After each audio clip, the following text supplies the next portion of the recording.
The 2013 British F3 International Series has to be decided this weekend with the final 3 races of the season. Who will it be? Well, only time will tell, and it's not going to be easy as they have to take on the Nurburgring. Set in the beautiful Eiffel Mountains in Germany, this track lies in the shadow of the old Nürburgring castle and is a true test for any aspiring F1 driver. Last time out at Brands Hatch, the championship was shaken wide open. Here's Mark Werrell to remind us. Brands Hatch was the turning point in the season. For some, there was great success. For others, it was an opportunity missed.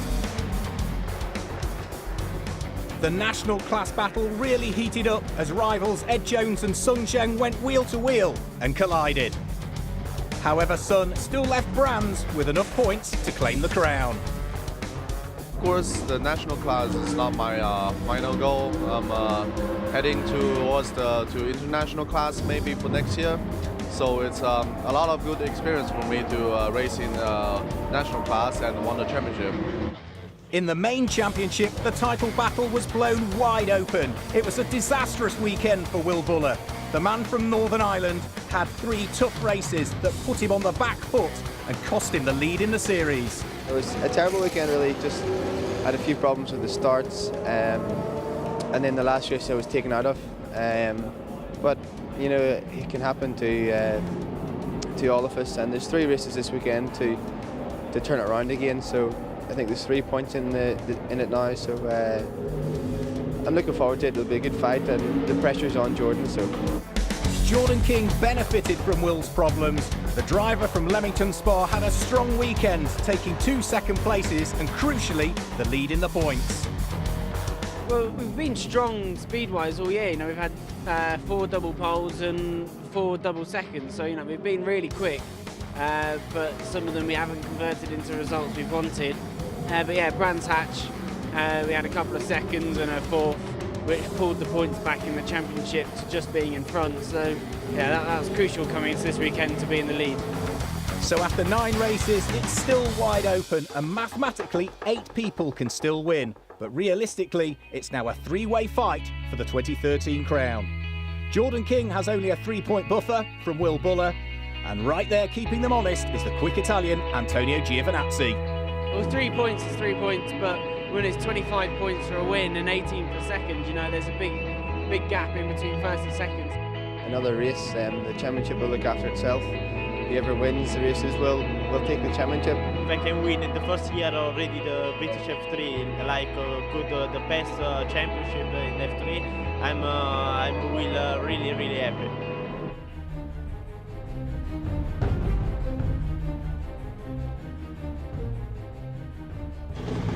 So for race 1 here at the Nurburgring, we're set up for a great fight as all of our title protagonists are bunched together at the front after a close qualifying session.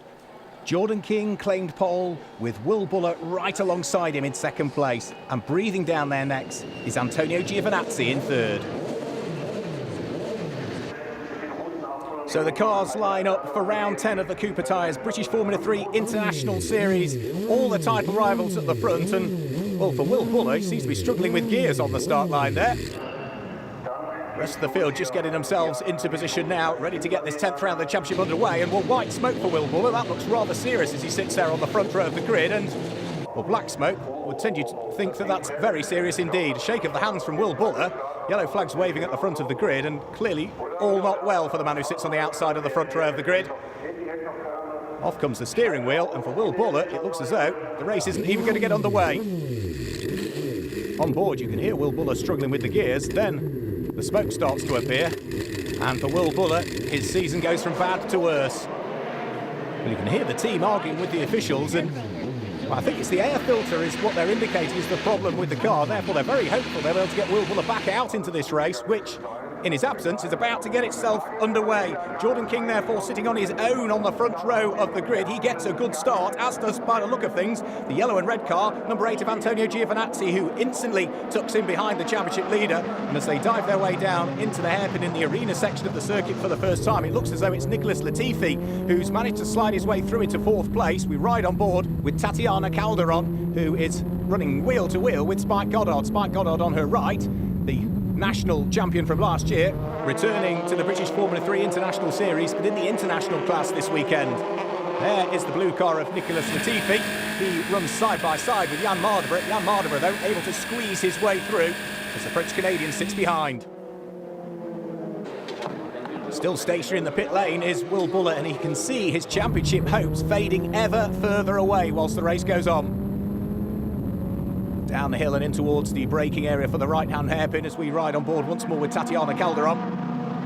Ever improving throughout the course of this season. Brief lock brakes also for Nicholas Latifi in his pursuit of the car ahead, that being Jan Mardenborough. Up towards the Schumacher-S, they take it absolutely flat out as they sweep their way through the left-hander and then the right-hander before they then climb briefly uphill again and onto the brakes. And Tatiana Calderon's going to have her hands rather full in a moment because Sean Gelael is very much closing onto the back end of the Colombian. There you go. He's already managed to squeeze his way through, number 7 Sean Gelael. So a further position lost for Tatiana Calderon. And the 20-year-old Colombian has now lost her position inside the top 6. She's dropped to 7th.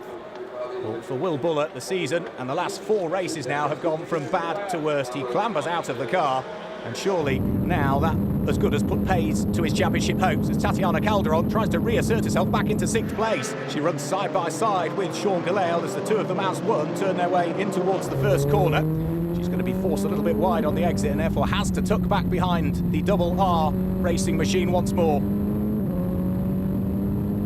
Down the hill and into the arena section through the left-hander, then the slightly tighter right. That brings them onto the straight once more. And as they accelerate their way down the straight, you can see that Sean Gelael, if anything, is just getting away. You ride on board now with Jan Mardenborough, who is beginning to close in on Felipe Guimarães, who lies ahead. Accelerating their way downhill to the lowest part of the circuit, in towards the braking area for the hairpin. There goes number 23, which is Felipe Guimarães. There is Jan Mardenborough, and there, number 1, is the car of Nicholas Latifi. And for Will Buller, well, he was out of the cockpit a few moments ago. The Vortec boys have clearly managed to convince the officials that all is well. And therefore, the engine is fired into life. And with the championship front runner, albeit a few laps down, is able to make his way out onto the circuit. And he'll be hoping that he can at least get something from this race. A point for fastest lap, I suspect, is all that he can hope for. Jordan King still continuing to lead. Antonio Giovinazzi there in 2nd place. And well, such are the misfortunes that have befallen Will Buller, it really allows Jordan King to extend his lead in the championship. And Giovinazzi here, if he can finish where he is, stands half a chance of grasping 2nd in the championship, with Will Buller potentially demoted down to 3rd. And if you think that he led when we went to Brands Hatch just a few weeks ago, well, how the tables have turned. Here comes the fight for 3rd, 4th and 5th in towards the chicane. Jan Mardenborough lying in 4th position. As over the start-finish line with a very sizable lead now comes the champion-elect Jordan King. Well, he's still got a chunk of work to do over the course of this weekend. This is just race 1 of 3, let's not forget. You can see the advantage that he's built up already over the Italian driver, the 19-year-old Antonio Giovinazzi. And well, in 3rd place, Felipe Guimarães continually coming under pressure. Here's the squabble that's still going on for what is 6th and 7th. The car ahead is that of Sean Gelael. Tatiana Calderon trying to wrestle 6th position from his grasp. Well, they are teammates, they both race for double R, but you can see that Tatiana Calderon has got herself firmly into the slipstream of the car ahead. And, well, with a great move very late on the brakes, and it looks as though the Colombian lady racer drives around the outside of her teammate with a fabulous move at turn 1. That gives her the inside for turn 2, and therefore she's managed to squeeze her way through. Great driving. Sean Gelael, though, the Indonesian driver, having a quick look up the inside. The door is very firmly but fairly closed by Tatiana Calderon. And therefore she has now reasserted herself back into 6th. Let's have a quick look at how she did it. Dives out from behind the slipstream much later on the brakes than Sean Gelael. Ahead, turns into the right-hander and is through and into 6th. Jordan King there in the lead of the race, turning his way through the chicane, accelerating his way up towards the final corner here on the 5.148 kilometre Nurburgring circuit. And as he accelerates his way towards the checkered flag, it's another win for the current championship leader Jordan King in the first of our 3 races here this weekend. That's gone down well, as you would expect, with the Carlin team, who are looking to try and secure yet another Formula 3 championship. So the national class is won by Sun Zheng, who's already claimed the championship. And in the international class, it's been a good result for both Antonio Giovinazzi and the championship leader and champion-elect Jordan King. We're talking to the team on the radio, and I was just pushing quite hard at the start. and then I asked him whether I got fastest lap, because you never know when that 1 point is needed, which I didn't. So then I just pushed that a little bit more, managed to find the time, and then at the end just eased it back to bring it home. For Jordan's title rival, that small fire at the start has cost him dear.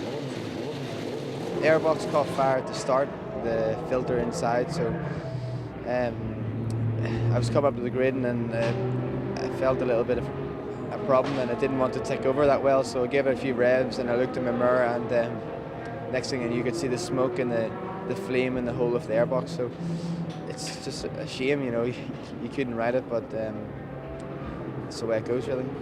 So can King take the 2013 crown? Let's find out after the break.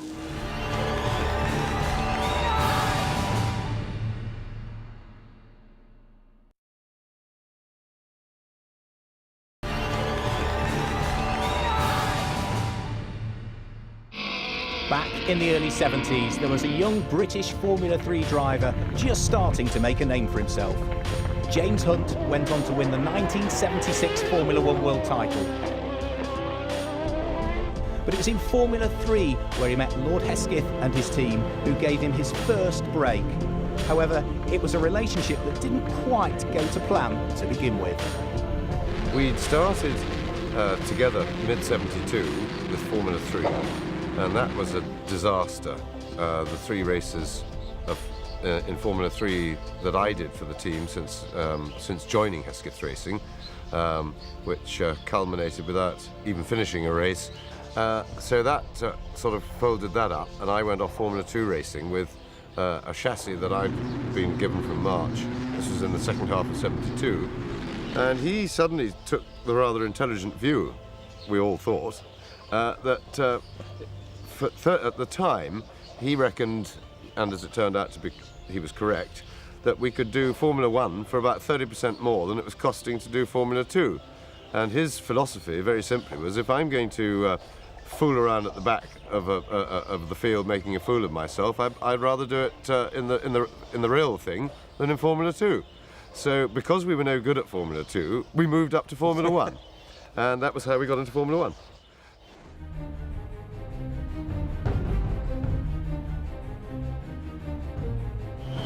So race 2 has the top 8 reversed from race 1, so that means it's far from a foregone conclusion that Jordan King will be champion in this race.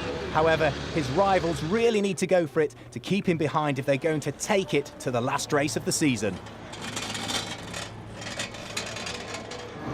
So round 11 of the Cooper Tyres British Formula 3 International Series shortly about to get underway. It's still all to play for as the series rivals look at each other. We're about to get racing underway. Buller and Giovinazzi need to get ahead of Jordan King to keep the championship alive. It's a great start from Spike Goddard, the Australian, from pole position, and it looks as though it's Nicholas Latifi who's going to come through into second position, with Tatiana Calderon looking to do what she did in race 1 and drive right the way around the outside of the first corner. Right on board with Jordan King. All he needs to make sure that he does is finish ahead of both Will Buller and Antonio Giovinazzi, and he will have secured the crown, but there's plenty of racing to do. And as the field turn their way through the arena complex for the first time, there are the two teammates side by side. Number 7 being the car of Sean Galale. Antonio Giovinazzi right alongside as we ride on board once more with the British driver, Jordan King. Tries around the outside and manages to steal the place away from Jan Mardenborough. Well, Jordan King making progress, and if you look to the car that's right behind Jordan King, the red and white car is Will Buller from 13th on the grid. He has had just a blistering first half to this first lap of the race. Onto the brakes and into the right-hand hairpin. There's locked brakes there from the number 8 car. He's got Jan Mardenborough behind him, and then there's Jordan King, who is trying to fend off Will Buller, who jinks out from behind. He's on the outside heading into the left-hander, then up to the right-hander. That gives him the inside line, and Jordan King here looks as though he's going to lose the place to Will Buller. Of course, he'll know that he can't win the championship as long as he's behind Will Buller in the race, but the last thing he wants is a non-finish. Trevor Carling on the pit wall will be doing the maths, I'm sure, to work out exactly what the current championship positions are, if positions remain as they are. Here comes Antonio Giovinazzi. He's got number 21 going round the outside of him, which is Jan Mardenborough. Looks as though the yellow and red car of Antonio Giovinazzi might have done enough, but Jan Mardenborough thrust his way up the inside as they head down through the left-hander, runs the car wide and out onto the curbs, and has managed to take the place. Here comes the squabble for the lead of the national class, and it's number 53, Chris Block, who is leading the national class. Sun Zheng, who we ride on board with, almost managing to draw alongside, but the two are going to be nose to tail as they head in towards the left and right flick at the hairpin. And well, Sun Zheng, who has already claimed the national class championship this year, is trying to take the lead of the class. Here comes Will Buller. Further places being gained for number 3, Will Buller, trying to make amends for the problems that befell him in race 1. He's running side by side with the yellow car of Antonio Giovinazzi, and it looks as though it's another place gained for the man from Northern Ireland. He's still, of course, got a chunk of work to do to carve his way up through the order, and the further he gets up through the order, the more difficult it will become. Felipe Guimaraes managing to squeeze his way through and ahead of number 16, the white and blue car of Tatiana Calderon. So Guimaraes now up into 3rd position. There is Trevor Carlin, still sitting on the pit wall, still watching the race unfold, as number 3, Will Buller, is still throwing caution to the wind here. Off and through the gravel trap. That's Sean Gallale that's gone off. So it looks as though Jan Mardenborough, Will Buller and co are going to gain a few places. And well, for Sean Gallale, who now rejoins the circuit, it's going to take him a corner or so to clean those tyres up. Will Buller up the inside of number 21, Jan Mardenborough. Further place gained. That puts Will Buller up into 5th